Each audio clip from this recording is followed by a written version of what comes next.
ball game, you've got to go out to the community and find somewhere where it's going to be accepted, right? So basically what the agreement is, that the community's come to us, leave those four there, but they have to be stipulated as sport so it can be enforced. Yep. Okay? Yep. Right, that makes sense. So this is the south end, and this has been a white drama. Again, I was the chair of the community board and we said 6 maximum, okay? We're ending up with 20 vans there. And on that average, there's 2 people in each van. That's 40 people using the toilet, the barbecue, washing their dishes, washing their clothes in the toilet, and everything else. It's just out of control. This area has had the police called a number of times because confrontations between the public and the Freedom Campers. So it's not a good look. And again, we say restrict it to 6, it's marked off, they can back in. As you can see with the red banners, there's 6 sites they can back into going towards the sea. All we're saying is, put a sign up there that says 6 and enforce it. Okay? Which should have happened when the original bylaw was done, but it never happened, and it's created all these problems. That area is used by the community to go up the top of the mountain, go to the south end of the beach. There's a barbecue there that the public ratepayers can't use now because it's dominated by Freedom Campers. So the recreational facilities have been taken over by Freedom Campers. So we need to get it under control. And what I'm saying is, the community's saying is 6 maximum, that site. Next slide. This is where the community board and the staff have recommended another site. You know, this is one of the most popular boat ramps in Pawanui. If there's an easterly blowing, it's the only boat ramp you can use in Pawanui. And the community board, with no consultation, recommended the site.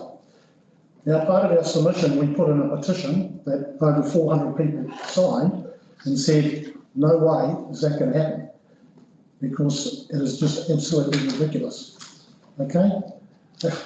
And it's not just happening at the peak times. Because of COVID, we've got a lot more people in town. These sites are getting used more often. I mean, last week we had a surf competition, we had the K2 race, we had people in town because it started in Tyrrell. You know, the week before that, we had a half marathon, the town was full, people used the facilities, you know. So you can't just, and the other issue you've got to have, if you're considering putting boat ramp fees in, okay, it's not going to go down well if you're going to charge ratepayers to park their trailer boats here and you let Freedom Campers in for nothing. I can assure you it is not going to go down well. So those people that have been around for a while, the last time council tried to introduce Freedom Camping in Pawanui and Tyrrell, it didn't go down well. So I'll just give you a little hint in the background of what possibly could happen. So that is a definite no-no. You can see the little pink side on the drawing, which is basically up here. That's where you want to put Freedom Campers. Have you got a back paddock somewhere? The council owns a piece of land beside the petrol station. I'm serious. No, look, we have. I mean, if we pick another site, we're going to have the same drama. So basically, the community's accepted these 2 sites over that time. The issue is the numbers. We just need to get the numbers under control for Rugby Point, 6 for South End. Now, Can I just ask, how realistic do you see that, given that the numbers are increasing exponentially? The issue we've got is that over the last 12 months with COVID, it hasn't been a major problem because if the border's been closed, Kiwis and camper vans respect the environment a lot more than people from Europe would do, right? Kiwis tend to know where a toilet is and they'll tend to use it. You know, they're better at housekeeping. You know, you won't see them putting up a clothesline and all those sort of things. So the issue is, going forward, we need to sort this out before the borders open. I mean, the Australians probably coming in 2 weeks' time. But we need these limits put there so we can enforce it. And it needs to be enforced. When the central government gets their act together, what determines a self-contained vehicle, right? Because at the moment, legislation is a piece of junk because They can have a camper van with a chemical toilet in it, and that can be determined as a self-contained vehicle. So legislation needs to be passed that it has to be a plumbed-in toilet to get away from the issues around chemical toilets. You know, to suggest that you could have a chemical toilet, as long as you can use it inside and move your elbows around, yeah, that's got that. Who's going to police that? Yeah.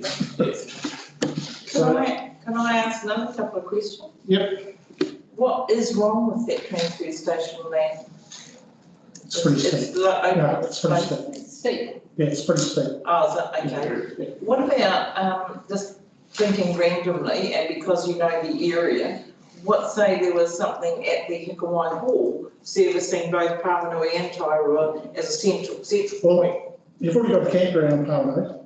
Yep. Paranui Club offers campsites Right. with powered sites. They have to pay, right? There's a laundromat there they could use. We've also got a campground in Paranui. You know, the big issue is the freedom word. They don't want to pay anything. Well, they might have to pay, but the ratepayers are paying. Absolutely. So that's the issue. So that needs to be addressed. Now, this is a sign from another area, and as you can see, it actually stipulates three vehicles between the others. That's what needs to be in the bylaw. And the bylaws officers come along and say, no, sorry guys, you're outside the point of approval.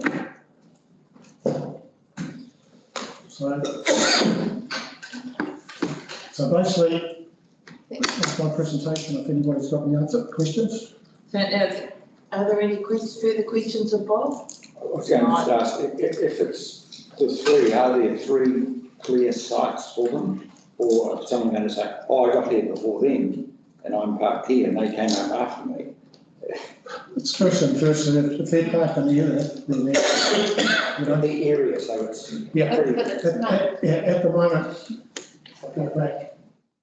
Humphrey has said they get in at 2 o'clock, so they This know. side here, there's a post at one end and a post at the other end, all right? So all you need to do is put a sign there, an arrow there, saying 6 maximum. In that top picture, it looks like there is a sign. What's that? In the top picture, it looks like there is a Yeah, sign. that's a sign there. Right, so There's no- it extends that way. Yeah, and there's one at the other end, but there's no determining what number. So these people just come along and say, well, that's fine, but we end up at 20 there. They just ignore it. They don't take any notice of it. Yeah. I mean, it's happening all around the district. So Bob, you were submitting as Paranui ratepayers? Yeah. Are you now going into your Paranui community office? No, that's Sorry, Yes. RSA. that's one of the same, there's some confusion. We tried to send out submissions through electronically, but because of the petition, we couldn't, so we put a hard copy into the one at our office. So there's a bit of confusion over that. That's all right. That's fine. Murray. Well, I understand that just a little bit I read, Mr. Minister Nash is going to, is asking for submissions on how you can enforce the infringements against these people. Are you people going to put a submission on that? Because I think that's the key to us controlling it. Yeah, we could look at that. Yeah, I mean, the whole key to this is legislation that's workable.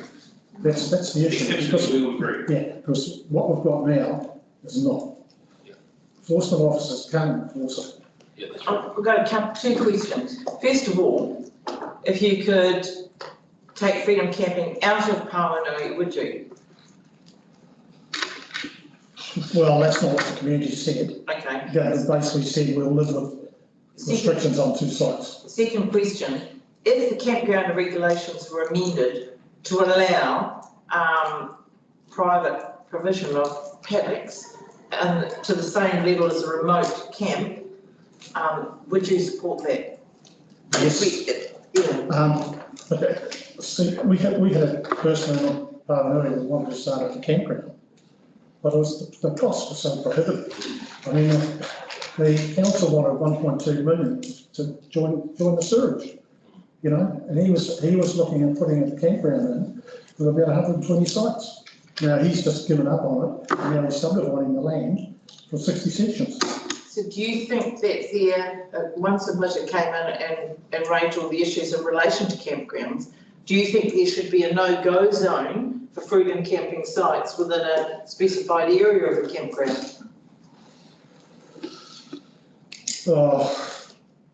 It wouldn't hurt, but That would mean it would take away the freedom camping from where they are now and the beach frontages at Pawanui because of the location of your campground. yeah. The issue with the campground is it's struggling to take anybody now, so it's full all the time. Right. Yeah. Okay. So that's the issue. So opening up private land for freedom camping parking Yep, for with the basic, various Yep. necessities. basic services. Right. Because at the end of the day, if these vehicles are self-contained and they can live for 4 days, and the council supplies a dump station, they don't have to be on public or council land, they can park anywhere on private land. They have to park. Yeah, they have to park. And that's the whole issue. I mean, they can go to the Pawanui Club, right? I think it's $20 a night. They can use the club facilities, they can use the showers, the toilets, and they can use the laundry. So all the facilities are there, and if they're too miserable to pay $20, I'm sorry, go visit somewhere else. Yes. So can I just ask, so as a district, it's the ratepayers that pay for the provision of freedom camping places within the district, and yet what do DOC provide in the way of that? They don't. There's no onus on DOC, is there? They have some camping grounds there. Yeah, but they're all paid. You pay for them all. So We've got Is a this DOC, not deliberation things I'm rather than? just asking a question. Yeah. we've got a DOC camp ground at Puketoi Valley, which is pretty popular. It's fairly isolated, but it's pretty basic facilities, non-drop toilets and water straight out of the river. But it's an ideal site, a lot of people use it. Right, okay, thank you. Yeah, so, I mean, I don't think DOC do a very good job of advertising their sites, because I don't think they actually try and encourage people to go. Thank you very much, Bob. No further questions? Okay, so we're now going, thanks, Bob, we appreciate that. Good pictures. Is Susie here? We now have Susie. Oh, right, Susie, welcome. Oh, thank you. I've never done this sort of thing before, but I live in a pleasant place. I've been there 23 years, I suppose, and I've seen all the comings and goings of, the busyness down there. It's congested, very congested. And if freedom camping was going to be down there, it would just be even worse. There's the boat ramp, they redid the boat ramp there. In summer, the cars are all the way up the street. But also, it's a community area down here. There's we love the people coming and going in their cars and boats. It's part of, that sort of area. But just, I think, kids are playing, it's a community area. I agree with Bob, the club is a way better place for camping to go. I also go down to Southend to climb up the hill, and every time I go there, there's the Freedom, not the big vans, but the Freedom Camper backpacker vans actually parked in the spaces, which I need to park to go up the hill. So there's no parking for me, and there's no parking for anyone that wants to go down to the beach there, because they've stayed the night there, backpackers and people that are just out of the back of their cars. So that's an issue down at the south end. Similar the other end, the north side as well. So yeah, it's quite difficult. Have you seen that get worse over time? Have, definitely, yeah. I guess that when the European, more of the European, those wicked vans, the vans, but then people convert their cars. Sure, the camper van people, they come, they quite respectful and have their slots, but you get these other, I don't know, sort of freedom campers that are even, they don't have, you know they don't have toilets, you know they've spent the night there, down in South End. So you might have heard the question raised about dock. Do you think the government should be providing freedom camping areas within the dock estate?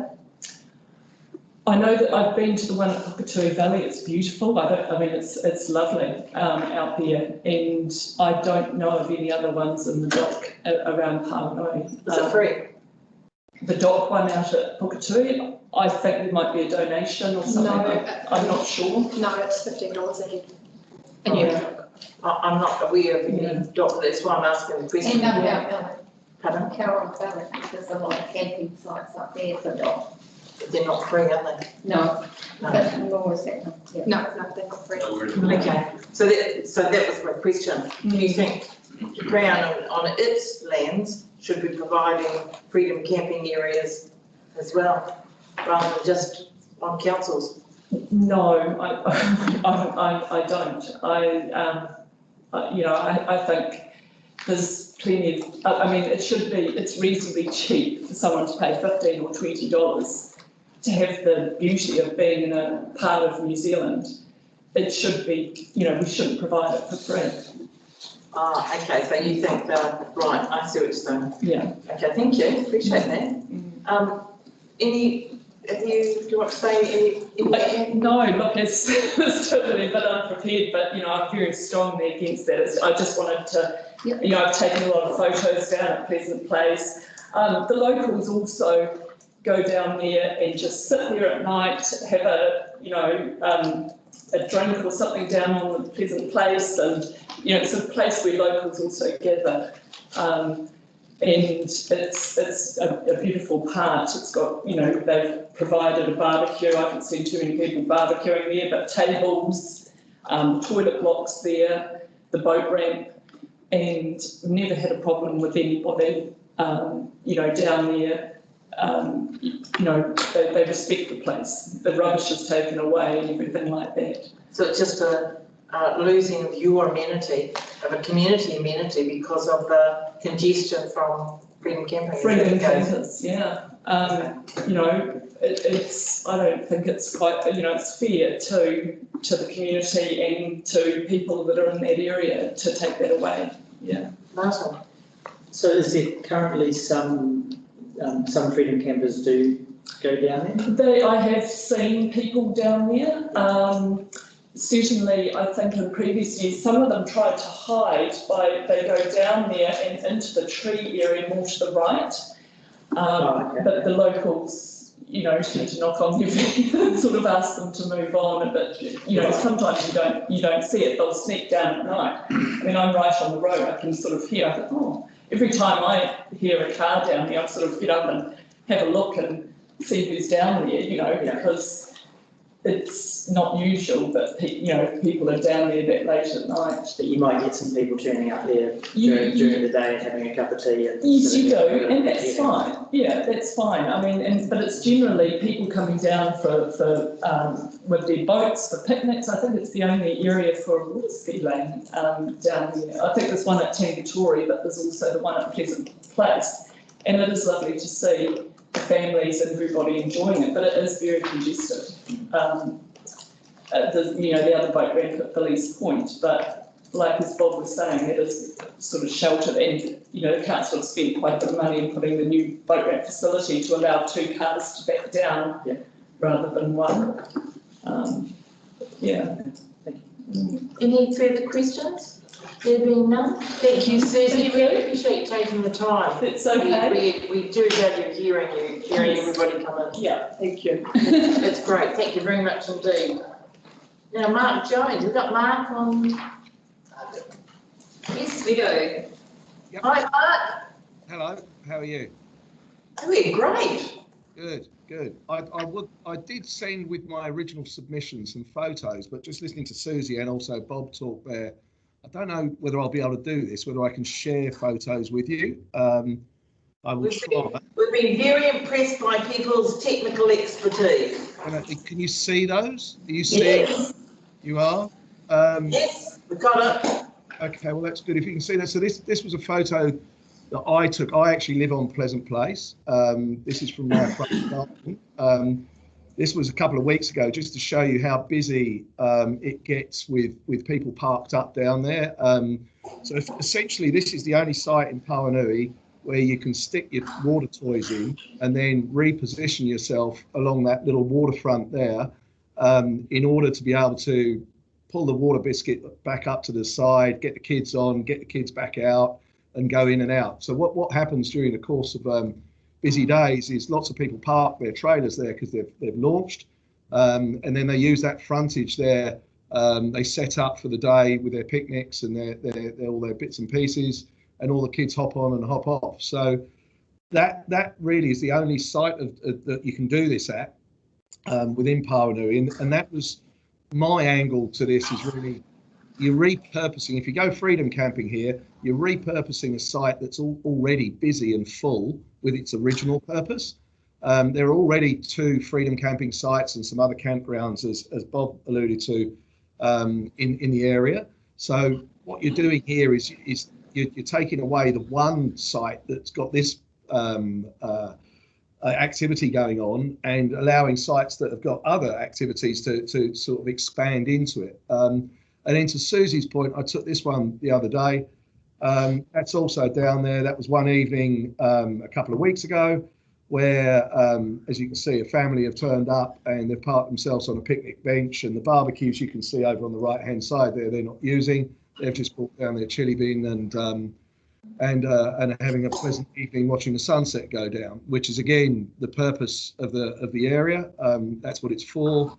That's what people use it for on a frequent basis. And as Cynthia said, we often see people down there of an evening enjoying that sort of side of it. So that was really the points that I wanted to make. I probably now won't be able to stop sharing my screen. But the points that I wanted to make to it were, Pleasant Point has a purpose by taking it away, by putting in another activity there. There's just not enough space for it. It's too busy. And I think Freedom Camping has enough space already in Pawanui. Excellent. So Mark, does the picture of those people at the picnic table remind you of the group of people that sat on that sandhill in the middle of the harbour in Taira one Christmas? Well, yes. There's I'm just being a little bit random with my question. It just reminds me of that visual when those people put themselves out in the harbour and watch the tide come in around them.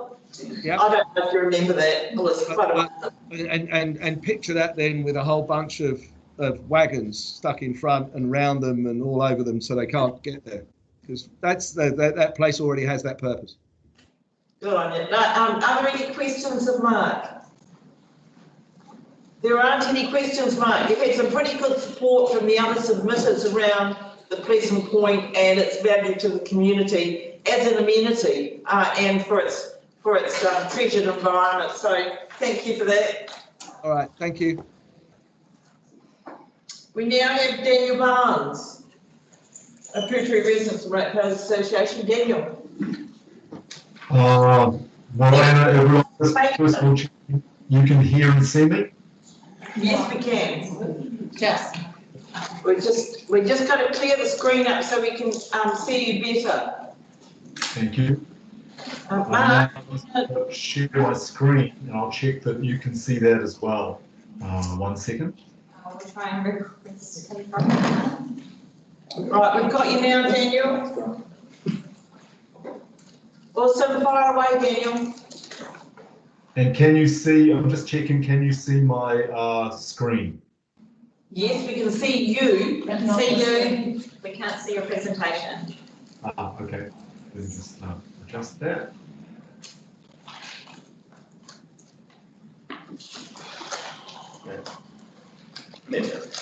Yep, perfect.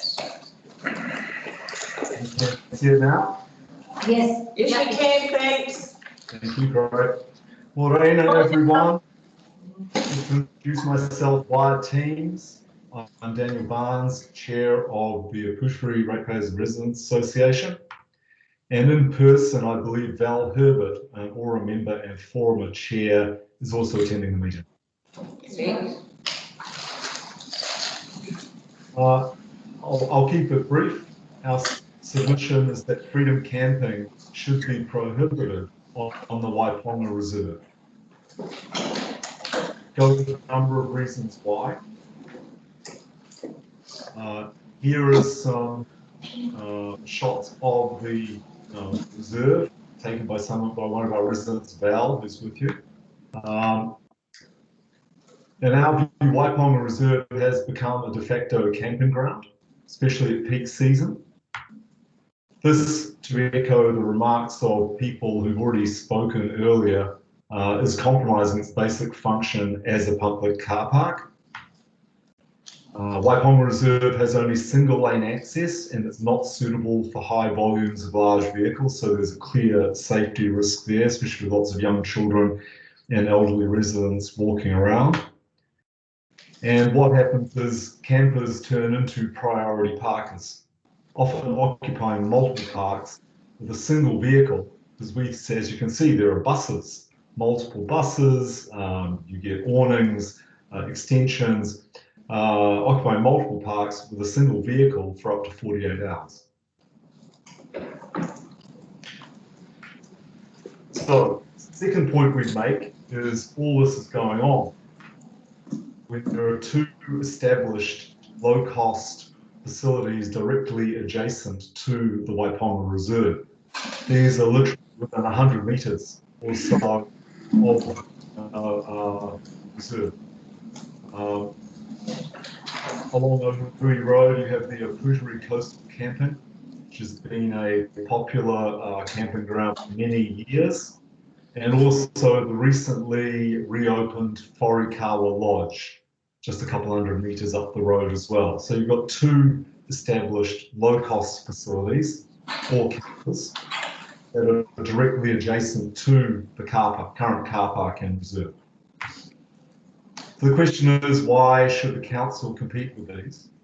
And why should visiting campers free ride on ratepayer facilities when there are these established low-cost facilities right there? After all, freedom camping isn't free. It's a bit of a misnomer. Someone pays for it. That is often in the background, right? It's ratepayers pay for it in the end.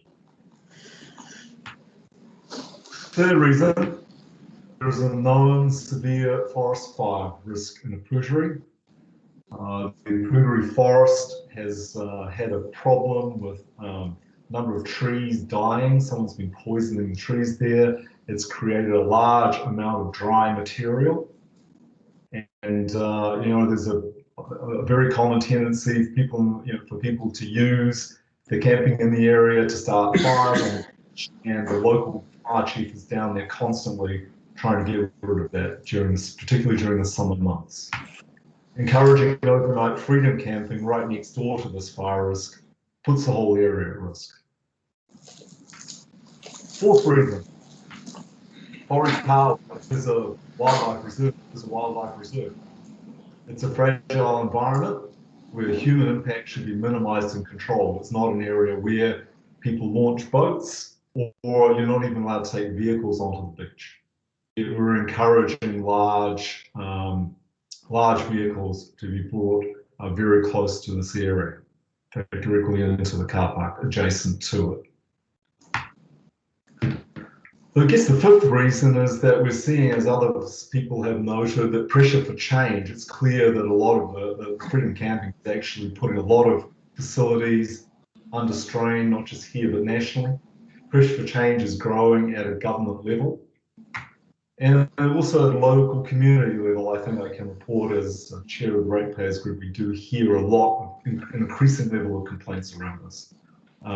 It's taken a bit of a pause during COVID, but it's definitely been a problem. Sixth opportunity is, I guess, more of an opportunity than a problem. With the current reduction in overseas freedom campers, we have a window opportunity to eliminate this problem, at least in the small area that we down at the Waipoma Reserve.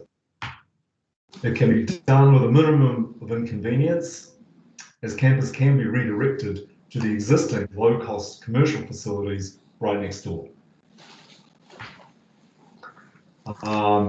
We have already made a full submission on this, which Val is welcome to can answer your questions, but also you can look at the full-length version, which has already been submitted. This is really just a top line. We appreciate this opportunity to contribute to the discussion. Ngā mihi nui. So thank you, Daniel. Are you Val? Yes, on that. Oh, Val. Yeah. Did you want to add to anything? No, just that we really strongly believe on the three significant grounds in terms of accessibility, in terms of endangering the environment, safety, accessibility, and conservation. And right on that car park is one of the most significant banded rail communities in the whole of the Coromandel. So the pressure on that environment is now significant. And the nature of the vehicles that have been visible since lockdown, they've got larger. So a lot of the buses are coming in, a lot of caravans are coming in with awnings and another vehicle. So effectively, when we talk of one vehicle, it's taking up 3 places. And anybody else in the community, and people who want to see karakia down there in the morning, Kamoana, just be on the beach and be. There is so much pressure all summer on that tiny little parking area. And the entrance to it is not only single lane, so it makes it incredibly inaccessible if someone gets stuck there. It's actually quite dangerous, and it is on an angle, and it is very, very tight. So effectively, it is actually now starting to block traffic. Okay, so we'll open up for questions. But look, can I thank you both very much, Daniel and Val, because this is extremely important. We're all very, very aware of the huge fire risk from that forestry here, that pine forestry on the conservation estate. And it disturbs me greatly, and I've never thought of it in the context of this particular situation. So I just want to thank you so much for raising that and raising the environmental aspects, particularly in relation to that. Incredibly important and cannot be understated in any way. We've had that from the fire service big time, so thank you very much. Are there any questions? Robin? And I'm sorry, it's adjunct to your actual submission. Is the camp open all year? Not at the moment, no. Okay. And Wharekawa is only because it's new. Yes. It's the ex-YHA site that's been taken over by the schools. So that is a growing, yes, it's growing now, but they have to find their feet as well. You've anticipated my next question, because we went there on the tour at the very beginning of last term, and they said they were looking to open it up for weekends campers. So it is now. My understanding, no, there have been people being here. Okay, no, there has been. But it's how that works. And the other pressure on the actual parking area is that, I'm down there every day between 5:30 and 6 in the morning. And if they have a camp there of 30 students, they're coming through that area in the dark, the first light in the morning, so they can maximise their environmental opportunity to be there. Yeah, and you've got to get the tides right. Yeah, so effectively, there's that pressure all the time. Yeah. And locals are in there probably 3:15 in the morning. That's the early time. Any further questions? Thank you, Val. So there's no proposal about the park, but it's just a submission raising. We believe so strongly that it needed to be done, irrespective of if it met the criteria or not. Right. That it is a totally inappropriate area and an environmentally important area.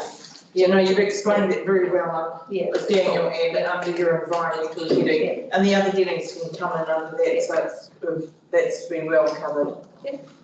Thank you, really appreciate it, very good. Thank you all for your time. Well done, Daniel. Thanks, Thank you. Daniel. Have a right signage issue. I now invite Andrea McCartney. She's on Teams. Is she with us? Yes. Yes. Andrea, welcome. Thank you, Sandra, and elected members. I'd like to talk about the area at Tararoo North Reserve in Thames, in front of Sunset Motel. My husband and I, Chris and I, run Sunset Motel and have for over 20 years. One of the, how rhetorical the question will be today, but what we'd like to know is, at some stage in the future, is how is it that the staff of TCDC seem to be telling us what is going to be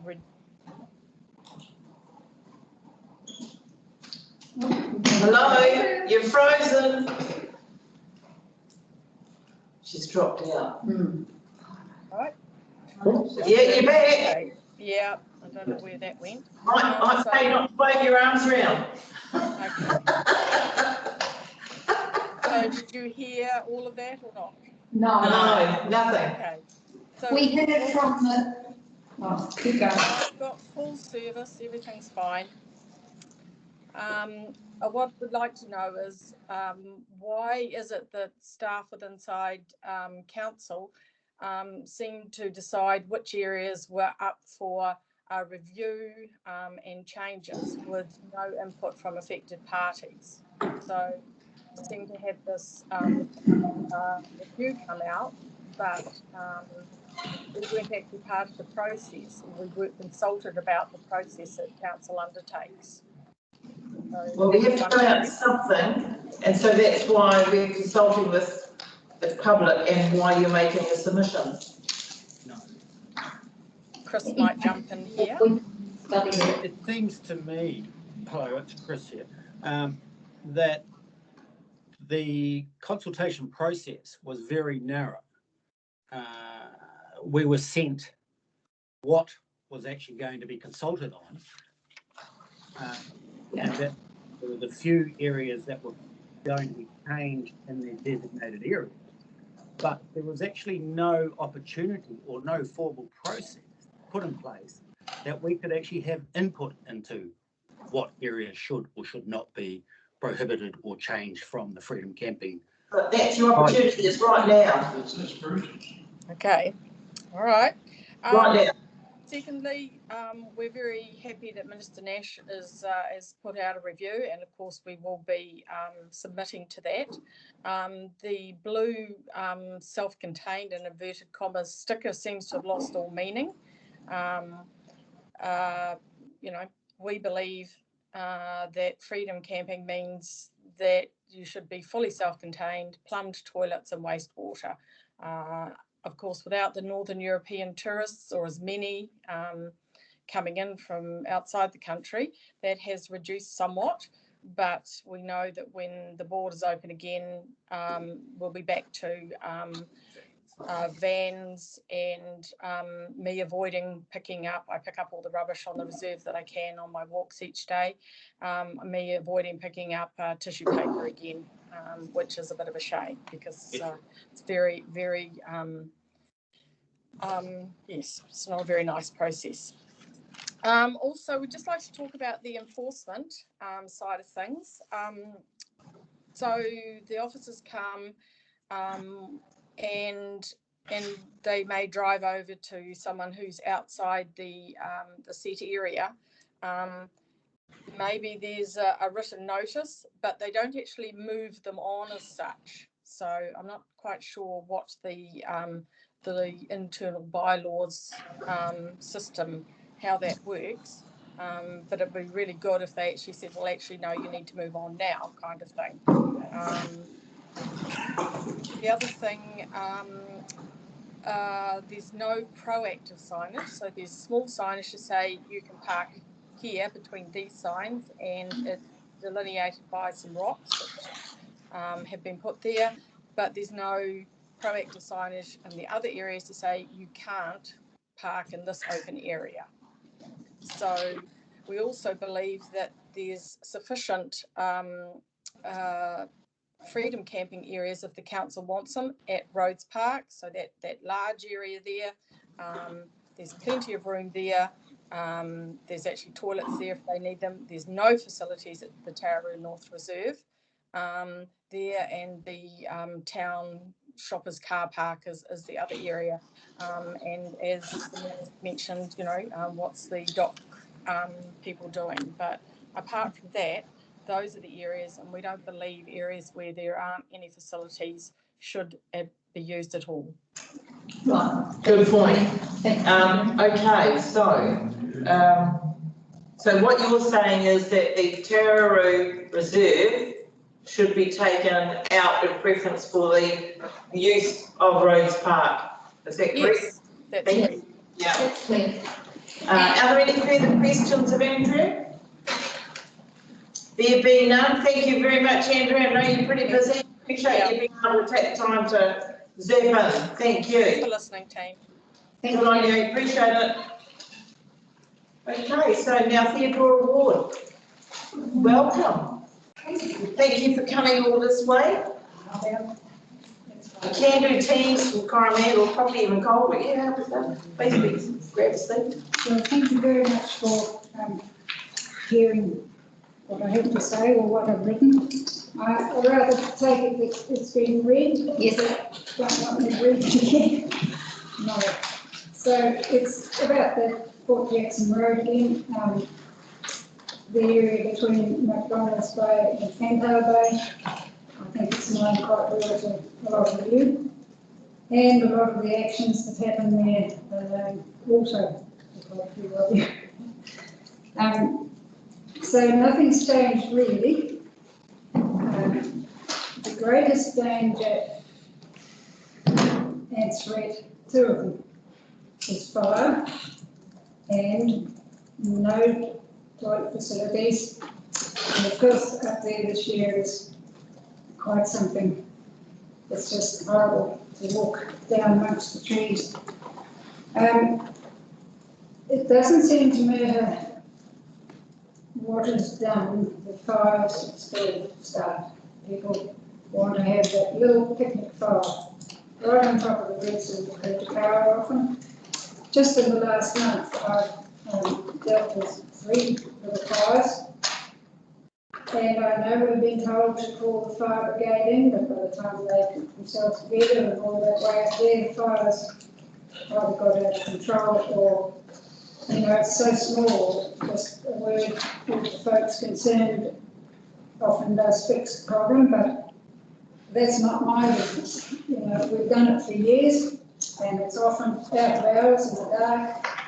People have been imbibing alcohol, maybe drugs, not very pleasant to deal with. And then the other thing is they go away and leave that little fire smouldering. They've gone from the area and we smell or see the smoke, and we go and we find these little bits of wood still smouldering. So with the trees, we consider that they're quite iconic, and a lot of other people do, both nationally and internationally, and certainly the tourists love to stop, take photos, ask questions. They're quite in wonderment of them, and we just want to see that preservation of them continue. It's been done in other parts of the country. Wenderholm was a very good example, perhaps 50 years ago, 40. It was a free-for-all like our coast, but now it's been taken over by Auckland Regional Council, I believe, and it's a very, very good area where people can enjoy themselves. But our area is sort of a bit like the Wild West. Anybody sort of seems to think they can do what they want, when they want. And it's really only the naughty ones and the ones that digress from the rules that are the offenders, but that's what causes the trouble. And of course, it's a known given what can happen with fire. And of course, we've had 3 in the area that got out of control this year. And Well, it's a horrible situation, isn't it? Thank goodness for John. Yes, yes. Well, in many cases, it's been locals who have started to put out whatever's happening wherever. And of course, now the kikuyu grass is growing rampant in many places, and it has a great wall of dead matter underneath. And of course, we think that's perhaps what started the one at Waiara on the main road. Somebody's flicked a cigarette butt and off it's gone, way through the pines. And so there were 5 fire brigades came to that one, and they were there until early hours of the morning, still fighting. I saw them. You did, yes. We thought we'd go up and check it out. Right. It is a significant issue. Have you protected, are trees in protected in the tree register of council, or do they have a heritage designation over that strip of trees? Well, I don't know of any specific writing on the matter. We haven't been able to locate them. Have you thought about doing it yourselves up there? Well, I think it's probably worthwhile because, of course, the trees inside the fence are preserved. We've got SNAs over any tree within the properties from the regional council. And we Sorry, what was that? The tree? SNAs, significant natural areas. Oh. All of those big herd cows come into that category. And so do they, you're saying that they come under the responsibility of the regional council? In their property, with the fence. yes, Yourself. in our properties. Yeah. But they have got that mantle on them from regional council. And should we or anybody start doing something out of order, they'll be after it, big time. But So those trees on the beach frontage, I think they're just not mentioned. I can't see anywhere where they've been included. right, okay. I think it's well I think worth that's something the community board should probably look into. very serious It was that investigation. easy, yeah. You haven't heard of any such? No, nothing. And after the years of, reference to both council and to you folk, or your former status, yes, I would have thought something should have been. Has there been any interest from DOC in the area over the trees and the activities?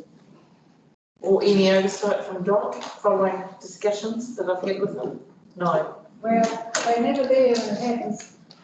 But Okay, so we'll follow that up separately from this particular thing, but as you're. Well, it's called part and parcel. It is because it's, you're saying that the campers in those areas are creating a real fire risk. And they had to address a number of fires. Sorry, Sally, yeah? I'm just agreeing with the fire risk since I'm interested in Another one. emergency management. But actually it's, yeah.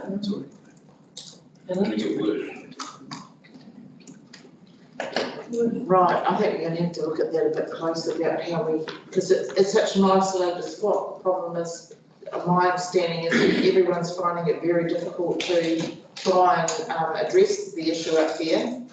And locals are feeling compromised, is that right, by their safety, approaching people they don't know, and that can be the case, and also it's those trees are intertwined with the trees on our side of the fence, if we want to get into our problem. And those fires can jump so quickly, especially in a big wind, and it's incredible how people will light a fire in a howling westerly wind. Takes the wind right through to goodness knows where. And of course, once it starts in those lines of trees, it just jumps like they do. And next thing they're into perhaps a building or livestock or whatever. So yes, it is. It's very real danger. And it doesn't matter whether that's a well-equipped camper van with all the facilities, they still seem to want to have that little fire. it's still been prohibited up there, yes, Robert? Yes, so just, Freedom Camping is prohibited, there's a dock camp, am I right? No, it's separate, sorry, there is a dock camp at the end there. Yeah, I'm just trying to, because it's been a long time since I went up that way last. Yeah, so So We're talking about Freedom Campus light on fires, is that what we're talking, I mean, these That's, fires? that's right, they're camping where they're not supposed to be. Right, so yeah, okay, that is, cool. So there are three big campgrounds, dock campgrounds in the north, Campbell Bay, Port Jackson, Rich Bay. Yes. And they have a little reserve at this McDonald's Bay. Yeah. They don't seem to administer it very much.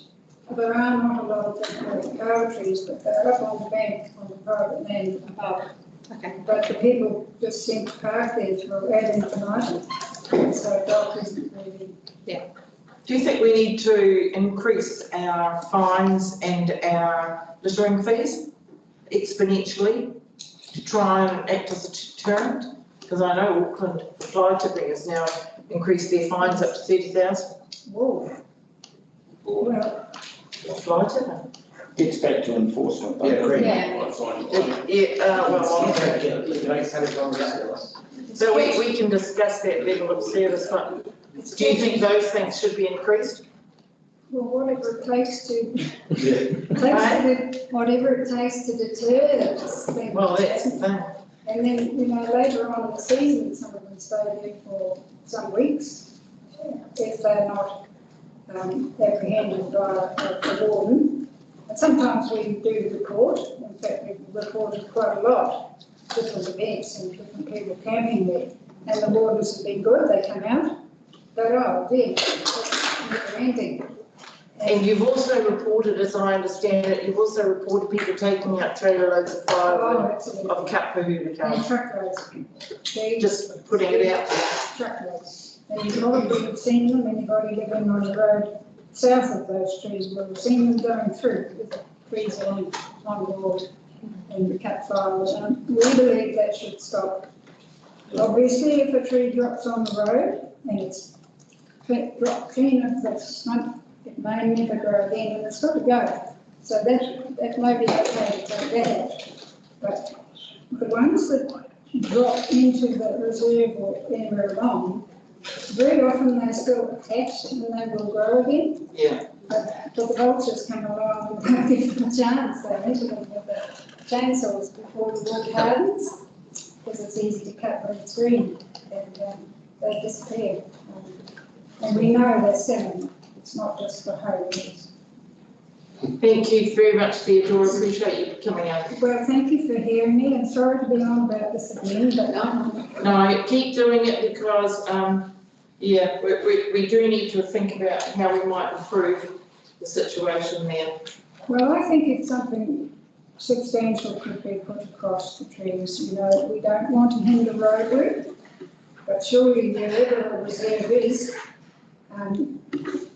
it can be made so that anything that falls onto the road and has to be removed can be, if it becomes a special specified area. I don't know, but I'm not sure that can work. Thank you. It might help council in the future. Don't know. Thank you. Thank you. See you again sometime. Yeah. They will. Thank you, Theodora. Right, we now have Peter Plate.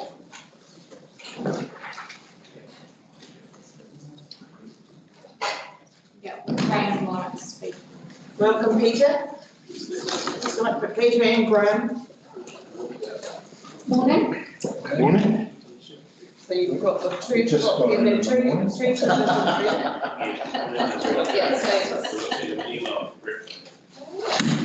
You've got two submissions there from Graham and Peter. Same issues.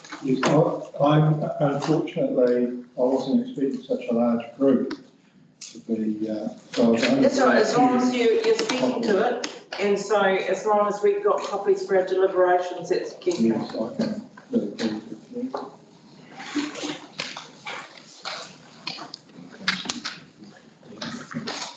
I haven't got the handout, I just made up some notes. Anyway, I live in Auckland, but I'm a fourth generation owner in the Maori land block at Little Bay. And we claim to be tangata whenua and kaitiaki, just. Okay. For 10 years I've been writing to the council to do something about the tractors on the beach at Little Bay. And I think the Freedom Campers, the right of the Freedom Campers just makes solving the tractor issue a bit harder because the area at Little Bay is quite small. And the beach is 600 metres long, so it's Little Bay. So. And I also have written to the council several times saying that parking on the beach is in conflict with policy 20 of the New Zealand Coastal Policy Statement. So that situation hasn't really changed much. I don't think, well, I've been told the council never approved that parking on the beach, but the Little Bay Ratepayers Association has put their signs up. Now, Northern Coromandel, as we know, most of us here, and that includes, of course, Little Bay. We've got most of the ONC and ONFL as outstanding natural character and outstanding natural features and landscape. Much of those overlays are in the Northern Coromandel. I know this because my property is 85% covered by those overlays. So it's when somebody parks or there's 30 tractors on the beach and they park right in front of my property and I can't do anything with my property because it might destroy the natural character or landscape. And yet there's these 30 tractors sitting right in front of me. Now, I'll come back to Freedom Campus now, and the problem I see with Freedom Campus is just the small area at Little Bay. That's the prime reason, and it's forcing the tractors down onto the beach and parking on the beach, and it's causing havoc there because there has been some altercations. Some of the locals can't get their boats down onto the beach because there's Freedom Campus there. And one of the key things, I think, since Christmas that has come to the fore is the dogs and the cats. Now, Freedom Campers bring cats with them. And we've caught 3 cats since Christmas. One of them we returned, contacted the owner in Hamilton, and she came and got a cat back. So they take their dogs and their cats into this area of wildlife. So the wildlife is already under pressure, but we have seen a decline in the number of banded rail. They were really growing quite significantly, the numbers. And then we had little chicks and things running around the car park. They all seem to have disappeared now. And I can't say the reason is because of Freedom Campus, but there is a bit of association there. And to cap all of this off, it's the only Freedom Camping area north of Coromandel. So you go from Coromandel Township, where you've got 2 areas, William Street and the opposite the police station. So you've got a total of 3 camping areas, 2 in the township at Coromandel, the only other one is Little Bay. And I just find that hard to understand personally. So, and we got this huge big dock camping ground next door, which is empty most of the time. You all know about that, Sharon. But also we have new owners at the Waikawa farm, the iwi owners. So I'm just mentioning them because, you know, if we're looking for an area, there's obviously the camping ground, but also talk to the iwi owners. They might have an area there which can be used. I'm not too sure how, but there's a couple of options there. So you would support an amendment to the campground regulations which allow them to have a remote camp similar to docks on iwi land, on private land? On private land, yes. I think the trouble with the camping grounds is how do you charge people when Freedom Campers don't want to be charged, and yet other campers will be charged. And, Well, if they want to stay in the area, they'll pay, won't they? yes, yes. So, and that brings me on to the Westpac helicopters. They've been landing on my property for years, in the middle of the night and emergencies and all that sort of thing. So, and I've always encouraged that because we have got a bit of area there for them to land. But you're the only space within the little bay itself. I understood, and that's why I brought this up, is that council were considering the helicopters landing in the car park. And I just think that doesn't sound like a good idea. But that's the rumour that we heard. Again, I would suggest that there's not only one place that they can continue to land on, but there's also the dog camping ground and the Kiwi farm. It just makes, so there's other choices than picking on the poor parking area again.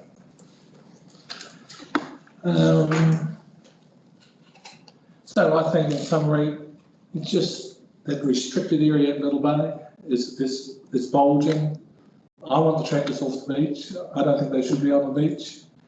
Policy 20 of the says that they shouldn't be on the beach, really. So I'll hand over for now. Great. This might sound desperate, but I think there are some principles involved here. I think as a matter of principle, freedom camping should not go on coastal reserves. I don't think they should supplant the purpose, the active purpose of those coastal reserves for car park or trailer parking, for boat launching, and for people carting their equipment and so on down to enjoy the beach. And you've heard other submitters making the same point about how precious the coastal reserves are for that multiple recreational use and access by the public, and particularly for providing for boat launching and trailer parking out of the immediate beach environment. But I note going through the schedule of prohibited areas that virtually all boat launching areas, other than the new ones, are prohibited areas for freedom camping. And I wonder why Little Bay is an exception. For instance, they're prohibited at Kawapu, Tikuru, Tamata, Waikawa, on the west coast, Radio Bay, Furies Creek, Honore Bay, Sugarloaf, Tukuma, Tudiala Boat Ramp Reserve, Dundas Street, and so on down the east coast. So it's a consistent pattern through the district that where there's boat launching and trailer parking, we shouldn't be freedom camping as a conflict. Nearly all the settlements, the coastal reserves, have been designated prohibited, and what you're hearing now is a reaction against opening up some of those coastal reserves. Now, at Little Bay, the reserve that's identified for freedom camping is the only recreation reserve at Little Bay. It's the so it's the only one in the settlement, and it's the main reserve that's called upon for many functions.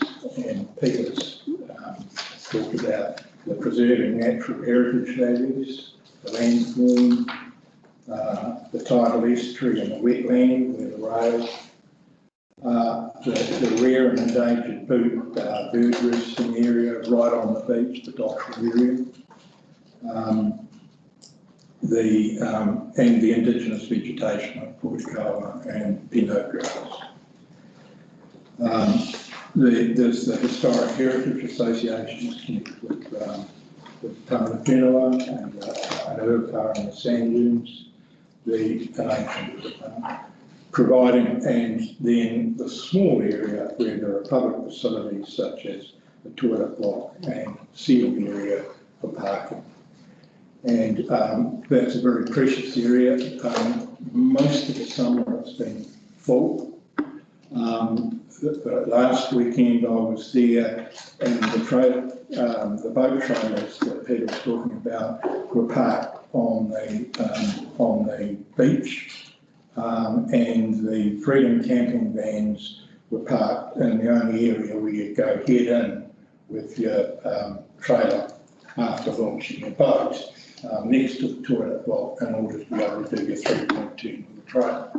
So the Freedom Camping is in the area where the only place where you can manoeuvre a boat and trailer.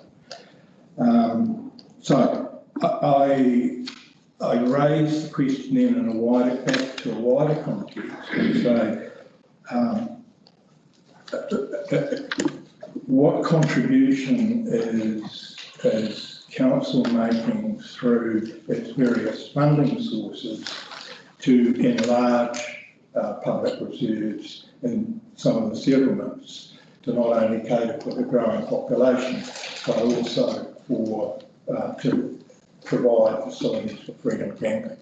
And what is the cash nexus between the freedom campers and the provision of recreation reserve space that's allocated for local communities and their visitors? So as you're aware, we ask the questions. So my question, I'll put it to a different way. Do you think that we should have approved areas for freedom campers, and by default that means all other areas are banned, and that you would see Little Bay as being one of those areas that is not an approved area? Yes, I would. And I just perhaps finish on that track I think you've been on with your question. And that is, if there are camping grounds, why are they not the places that are patronised?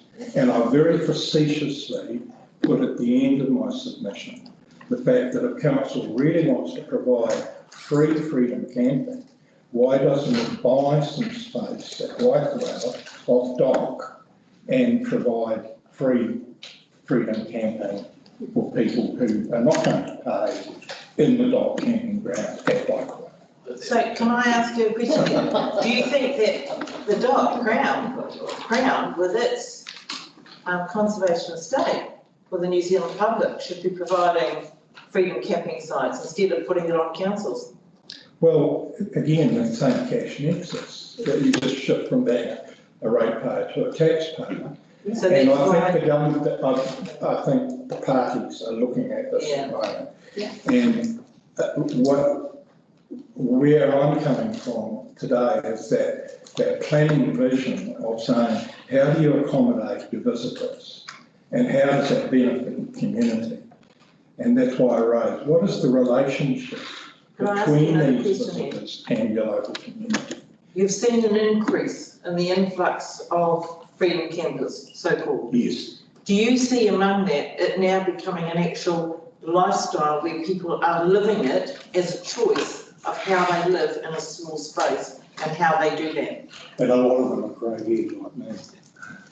And it's a good retirement occupation is to buy your van and go on the Freedom Trail. It's the new. So you would, yes. Do you agree that it's not free, that we pay for it? Yes. It's being paid for. Yes. And why is the council and this community providing it free? What is the relationship? And I say the camping ground proprietors are the people who are providing a relationship with the visitors. I got a consent for a motel to provide for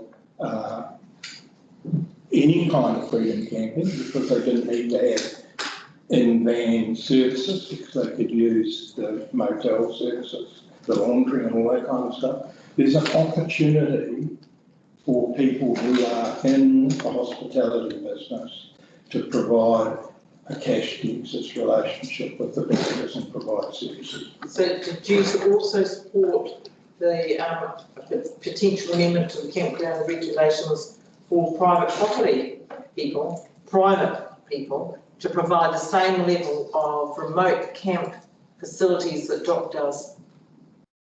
I do, and in fact, I wrote provisions that council used to operate called remote camping, that was available not only as a subsection of campground regulations, but also available for private owners to do without having to get into the whole camping ground thing. It was a land use. And somewhere in records would be provisions for road. That's Richmond and I wrote up. Can't do it at the moment. It can only happen on public land. Can't happen on private land. The campground regulations would need to be amended. Tony? Yes, my question is about the issue of tractors and trailers on the beach. So, hypothetically, if freedom camping was prohibited. Excuse me, what's your question, Tony? Because that's outside the scope of the model. What I know is that if there was no freedom camping, that was the issue that you've spoken about, would there be room then to park tractors and trailers in the area that freedom campers take up currently? Some. Okay. It's a very small reserve. Yeah, no, and to answer your question, not all of them. But there would be more room than there is now.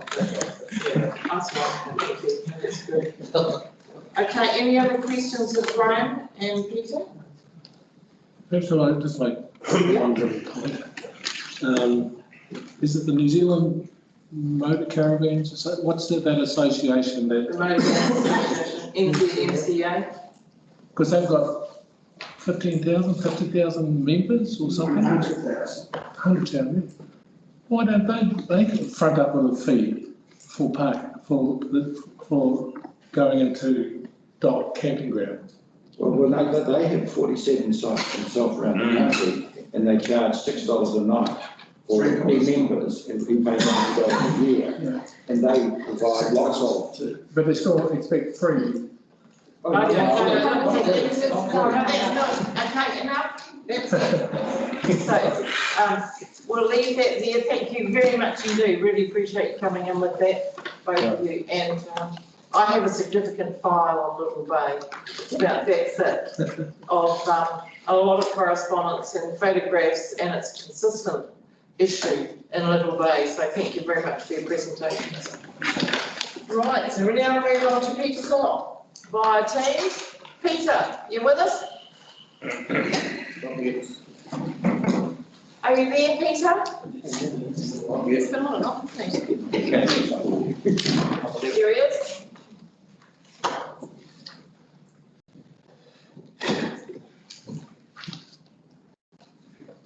Hello, Peter.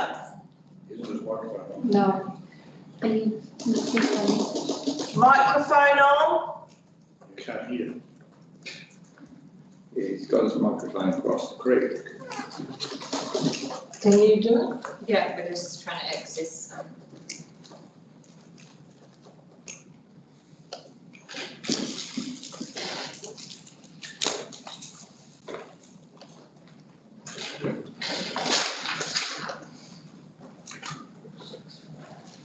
He wasn't having much luck coming in and out, so we might have to, we can't get him working in the next couple of minutes. So while we're waiting on Peter, is Warren available? Warren, you're not there? We don't have Warren. We will actually see John Fryer now, and one of the girls will go and talk to Peter and just figure out what's going on with this technology. Okay, so we're putting on Peter and stop on hold. Have we got Warren? No. Right. Have we got John? John Yes. Fryer? John's here. Oh, John. Yes. Sorry, John. Welcome, John. Yeah, just about early.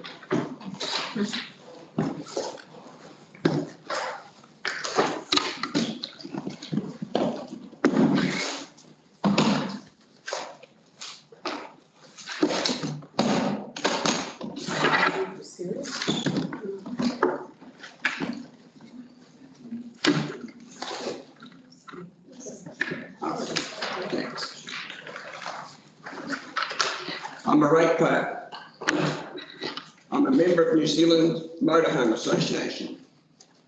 I'm a member of the Motorhome Friends. I'm a member of All Point Camping. So I wear many hats, plus more than that. But thanks for taking me early. This photograph here is at the end of our street.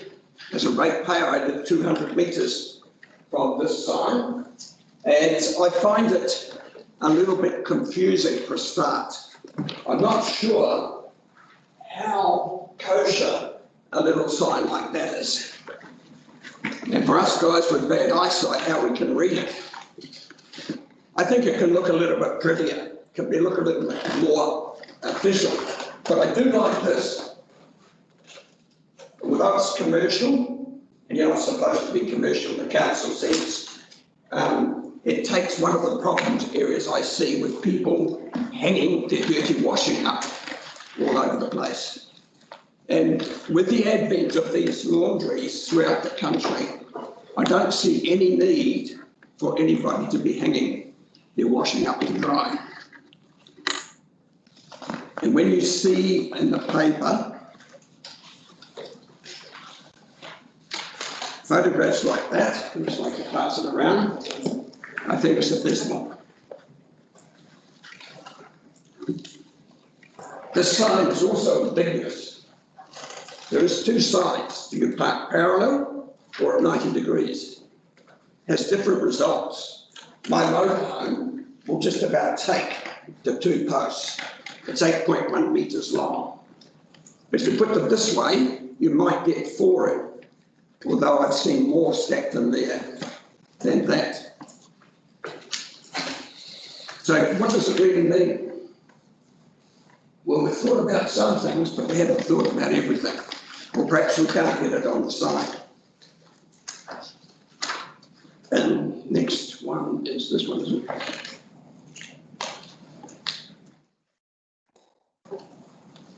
These cars are parked immediately in front of those two signs. So if a van or a caravan wants to get in, they can't swing in. So there's conflict at this point. The signs are back here. So to get in, it's very difficult. You can see where a motorhome's being parked there. That's the front wheels of a motorhome. So there's a conflict here with the positioning of it. That's, the cars are up here. I took this shot later on. That's where the vans are supposed to be. There. That whole area, this is, sorry, I should have said, this is the end of Palmer Beach Road. Sorry. I have submitted on this point way back in the Reserves Act. My wife and I were around 15 reserves and submitted at the local board level, probably never reached here. We've since submitted that that parking slot should be taken to the back of the reserve. We don't need the toilets because everyone's supposed to be self-contained. In my case, I have 350 litres of water, 200 litres of grey water, and 2 cassette toilets. I'm licensed for 10 people. And that's another aspect that needs to be talked on because you're looking at the vehicles being self-contained. I am self-contained for 10, but I can't fit 10 in my vehicle. Now, under the regulations, I can have a vehicle next to me, sleeping 4, but they're using my facilities. So how is the enforcement going to be if you're going to literally say every vehicle has to be self-contained? Now, going north this year, I took the grandchildren and their mum and dad, so there was 8 of us. 4 of us slept in my motorhome, 2 in a tent and 2 in a vehicle, which is allowed under the regulations. but it depends on how you interpret the regulations as to how it can be enforced. Certainly, someone referred to the New Zealand Motorhome Corporation. I'm a member, have been since 2005, and that is allowed on their campsites. And they have 47 around the country and 10 on tap. So soon they'll have nearly 60 sites, and it's $3 per person, $6 for a couple, children are free. So I emphasise that slot at Parenga needs to be taken from where it is and put at the back, but also limited. Another submission from Parenga Ratepayers Association said it's a dangerous park. It's only dangerous because locals and visitors are just dropping their cars wherever they like. There is a road that comes out from the toilet block, and it's the exit. It's a one-way street. I have to walk in the middle of that street to take my dog, it's not my dog, my son's dog, to the beach, because there's vehicles here and vehicles here, and I can't walk on the side of the road. And you will find vehicles everywhere. In the motorhome parks that we belong to, they're now starting to put markers down. And it can be in various forms. It can be weed killer. It can be half rounds, painted white, which spaces it for people to park in. Now, these spaces are sufficient to take a motorhome and give you 3 metres between vehicles. That's quite essential for a fire risk. And there has been some explosions in caravans and motorhomes, and if you're too close, it'll catch the next one, because the material that they're made of is not particularly fireproof. Most of them have got foam in them, and they have an aluminium outer and some sort of board on the inside. I also think the council needs to look at the definition of self-containment. I have my definition, and I've been trying to push it, is that the normal functions of your daily living should be inside the van. None of this lifting the lid up and you're carrying out your kitchen here, or putting the basin on the ground and doing your dishes here, or whipping the dishes into the local toilet block. Yeah, that's a no-no. Yeah, it's not confined just to people overnighting. It's a day trip picnic aspect as well. So I'm not sure how it can be policed, how it can be put into legislation, but I'm a firm believer that everything should be inside the motorhome, except the barbecue. Obviously, you can't have the barbecue in there. And in the case of our fire season, subject to the fire season permitting. The other argument I have with the self-containment, and I had this at the motorhome show, there's a motorhome with a double bed, which is split in the middle, so it's 2 beds. And I said to the guy, how can you use the toilet with the bed made up? He said, we don't have to have 2 beds made up. The definition is a bed made up. And if you'd like to look at the MBI regulations, it's quite clear that the headroom, elbow room, whenever required, even with the bed made up. Now, for me, the definition should be that if it's licensed for 6 people or 4 people, when those 4 beds are made up, the toilet must be accessible. But you'll hear from another guy today, I've seen his submission, I know what he's like, and he will argue otherwise. I won't name him, but you'll come across him later in your submissions. These are how these little vans are getting around the regulation. The bed is tucked, the toilet is tucked under the bed. Excuse me, John, you need to bring it to close. I've just got a few more points on Pleasant Point. Okay. Yeah. The other thing about the freedom, I don't like to call it freedom. I like to call it reliable, responsible people, because I think most people are responsible. There's an element that's not. But if you're going to, the Freedom of Camping Act also includes tents and bivouacs and a whole lot of other things, but we're only talking about motorhomes. So how does one get by without the other? And how does the regulations are enforceable?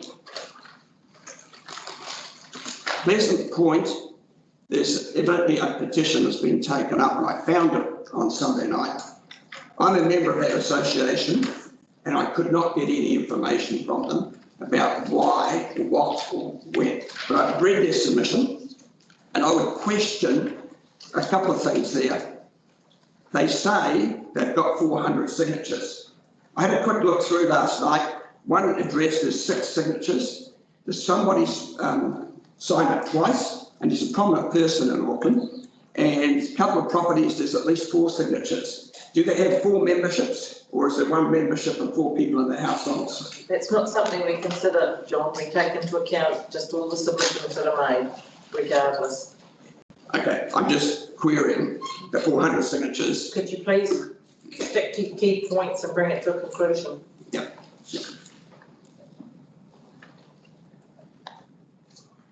I'm not aware of that reserve being specially designated for trailer parking. As a ratepayer, I should be able to use that reserve equally with the rest of the ratepayers and the general public. So I don't see it as a reserve for trailer parking necessary. I can take my motorhome to a day trip, no problem. The only thing we're talking about is staying overnight. When there's possibly overnight staying, less activity in the area except for boaties going out for their early morning fish. So I think that that reserve can be made, again, limited to 4 to 6 motorhomes, but coming in at 5 o'clock and leaving at 9 o'clock. So that the rest of the area is free for the kids to go to the beach and it's free for the boaties to go. But I don't see why they should get a preference to boat trailers, and me as a motorhome user can't use it to its fullest. The Act talks about protecting the area, and that's talking about the fauna, you know, will it damage the dirt, the grove, etc., the health and safety, and to protect the access. Well, having some motorhomes by that building is not going to impede the access to the actual boat ramp. If you want I'm not talking on behalf of you, but if you wanted to, I could have got 50,000 signatures from the members if an EP. There's about 3,000 members in this TCD and Hauraki area. That we love data, we love to use the facilities, we love to use the reserves. Why shouldn't we? Thank you. Do you think you should be required to pay for them? Which?